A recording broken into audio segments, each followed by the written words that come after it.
Hello mga KSFT, today is Monday, October 18, 2021, and here's the news you need to know.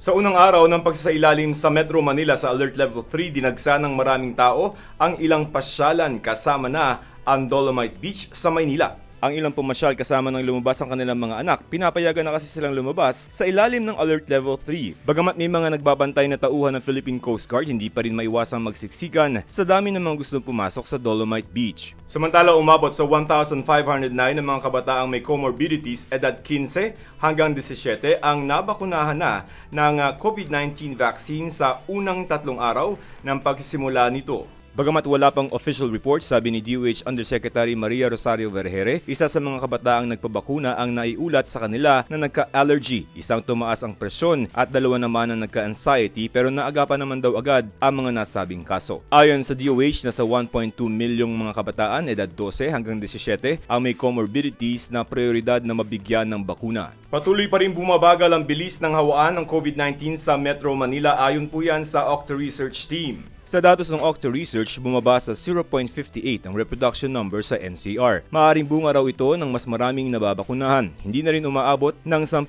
ang naitatalang bagong mga kaso kada araw sa buong bansa, pero hindi pa rin daw dapat maging kampante, sumunod pa rin sa health protocols at magpabakuna.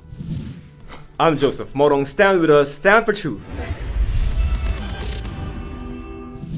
Mga puso, sa halagang 100,000 pesos, maaari mo nang simulan ang tiny living sa mga nauusong prefab homes o made beforehand na bahay na ina-assemble na lamang sa lupang pagtatayuan. Ang mga pros and cons ng prefab houses, pati na rin yung potential nito na mass customizability bilang solusyon sa pabahay at panangga sa kalamidad, sa report ni JM Encinas.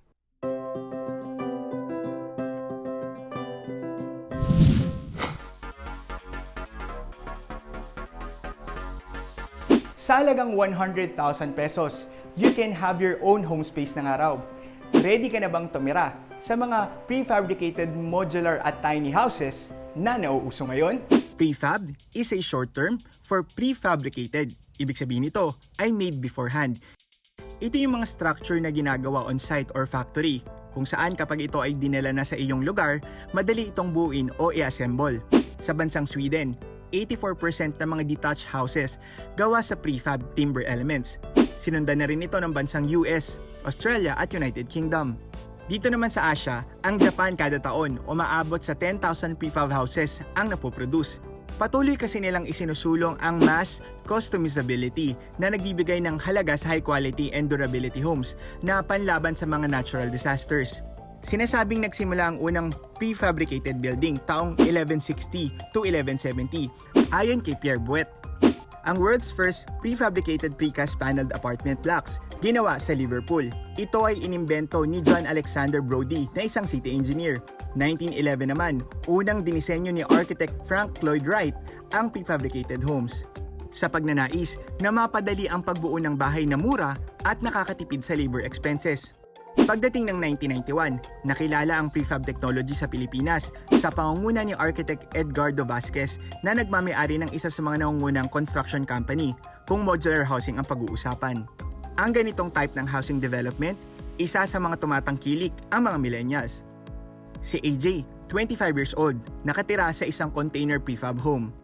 Actually, noong una, hindi ko alam na possible palang container house. So, nung nalaman ko, I think, for my age, our age, I think it's kind of unique and cool. Kaya, nag-decide ako na mag-go. And ito yung way ko para maka-experience ng independent life. Ang 20-footer container house na ito ni AJ may sukat na 142 square meters at umabot sa 200,000 ang pagpapagawa niya nito. Sa'yo na yung container house, and if kunwari gusto mong lumipat ng ibang lugar, pwede mo siya, actually it's mobile. It can be easily transferred to one place to another kasi nga container house lang naman siya. Malakondo unit raw ang feels kapag nakatira sa prefab homes. Ang kaibahan lang, walang amenities.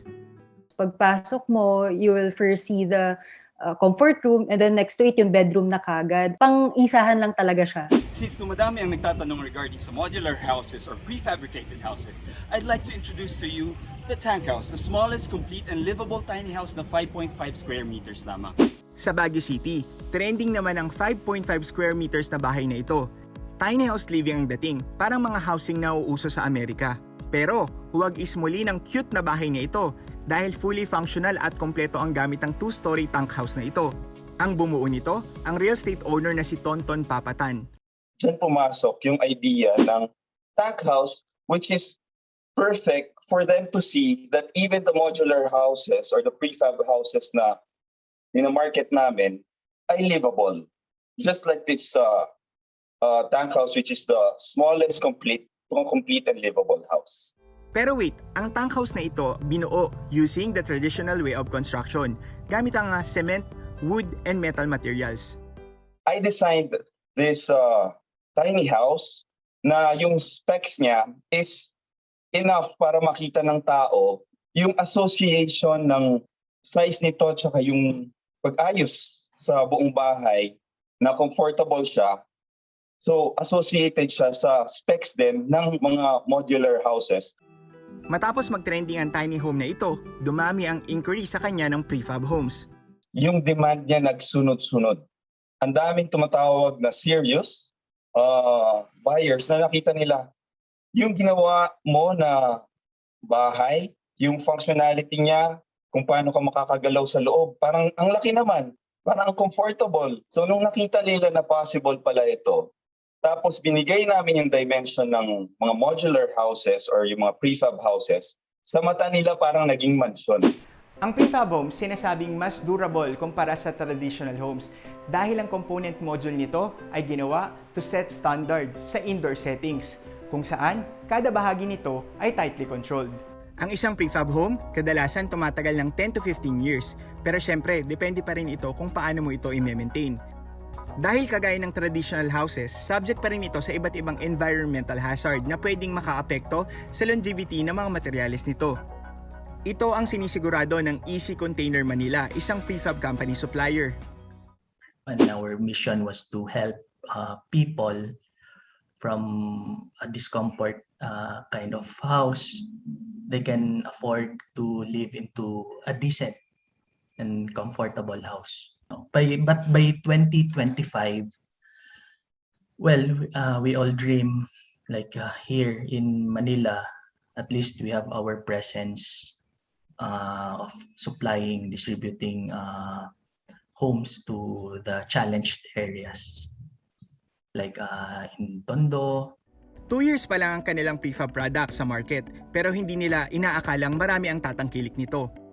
Bukod kasi sa residential, naging mabenta ang kanilang prefabricated container van at iba pang building structures. It is not limited into structures like just to become a warehouse, a mini warehouse, but also like a rest house, an office space. It could also be a car showroom. It can also be if you wish to have a business, you can also use this prefabricated container. Ang kanilang prefab product, more on container van type na may sukat na 10, 20 to 40 footers na umaabot sa halagang 115 to 300,000 pesos.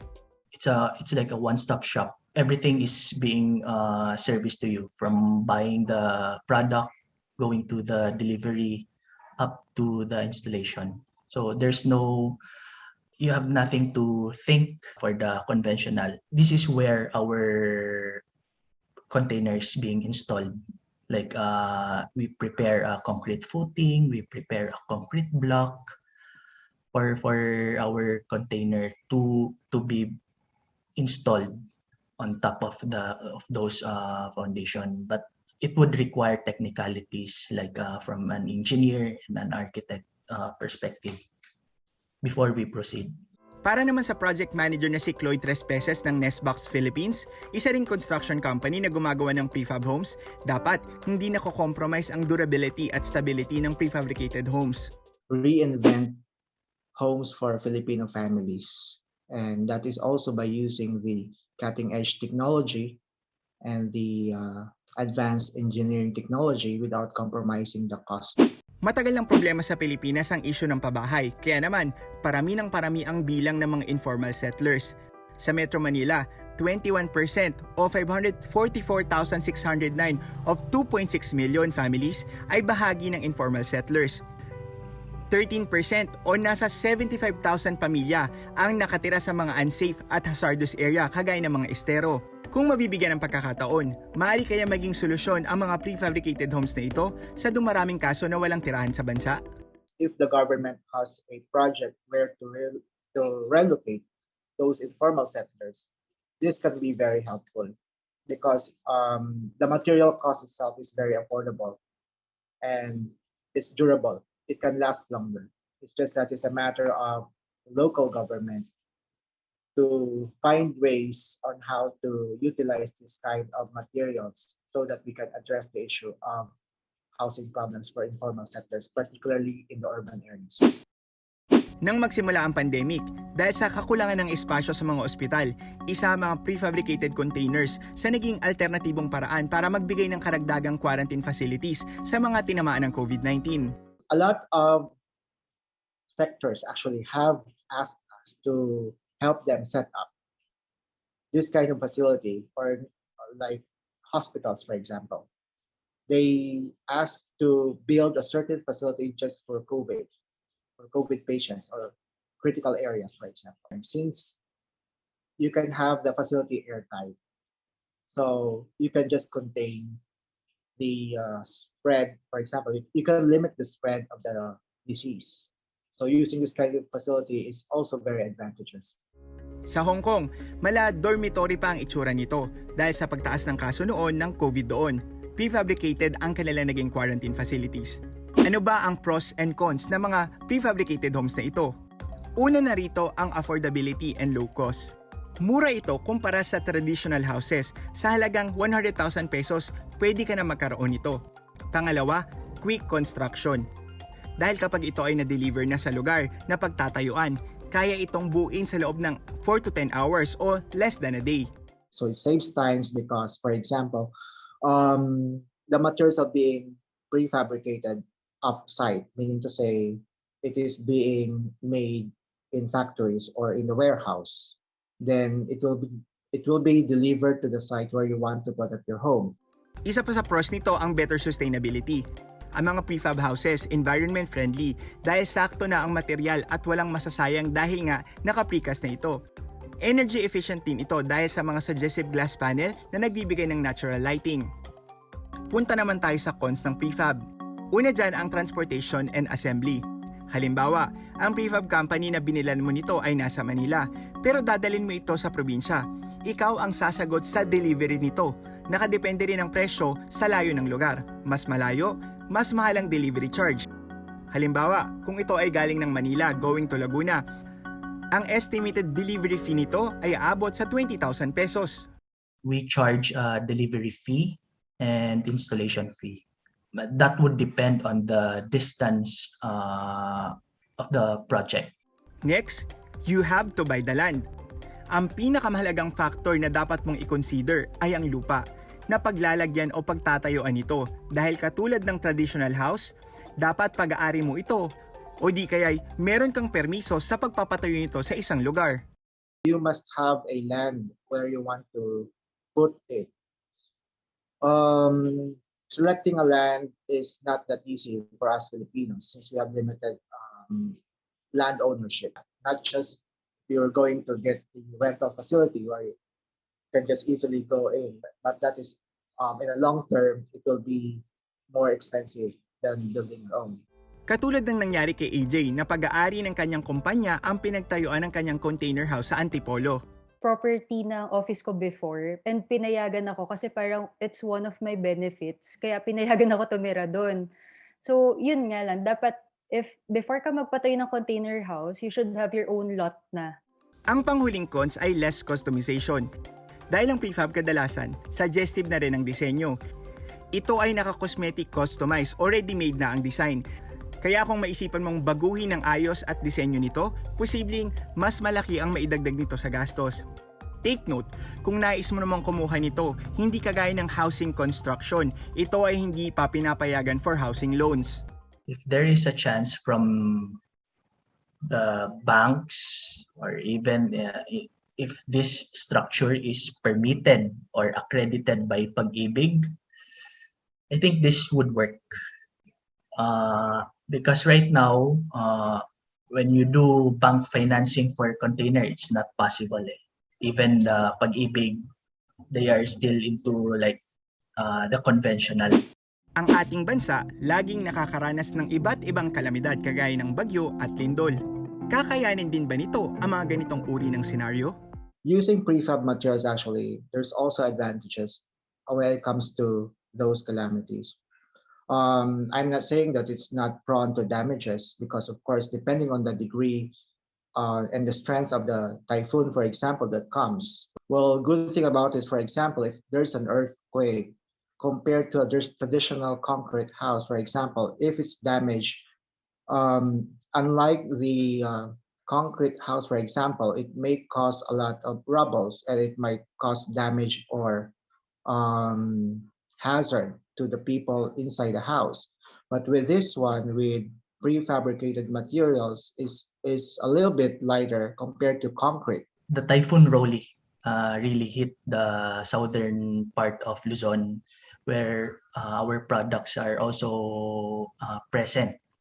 But apparently, we have not received any report of any damages, such as caused by the strong wind, with the volume of water coming down from the typhoon.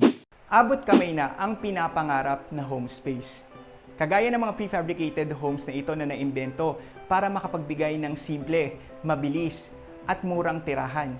Pero sa pagbili nito, mahalagang siguraduhin ang kalidad, proteksyon, at kasiyahan sa pag-abot ng pinapangarap na tahanan. I am Zayem Encinas. I stand for truth.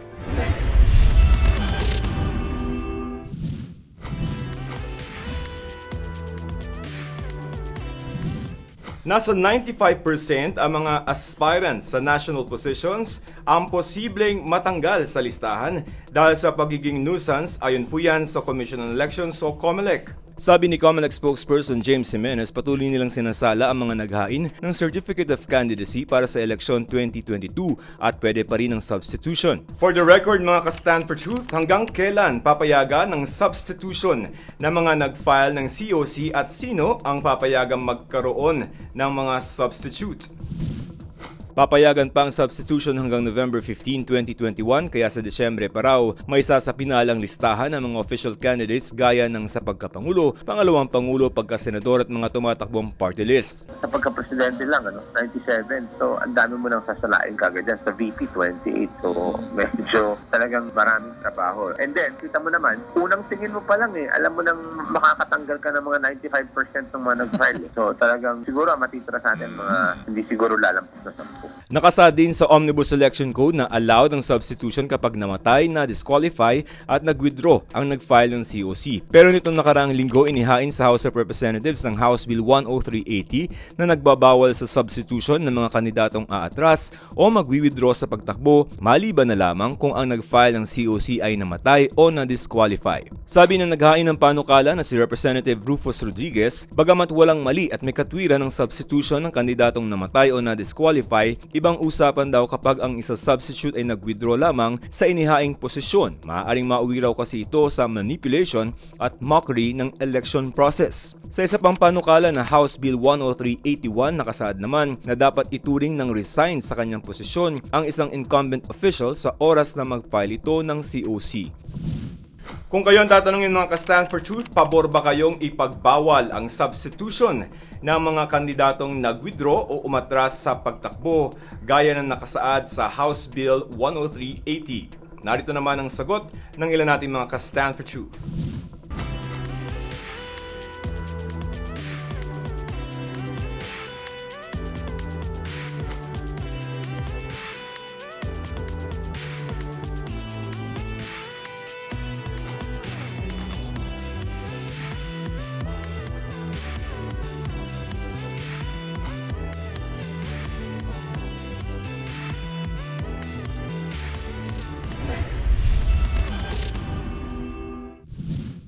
And that's all for today, mga KSFT. Don't forget to like and follow Stand for Truth GMA Facebook page for the latest updates. I'm Joseph Morong. Stand with us. Stand for Truth.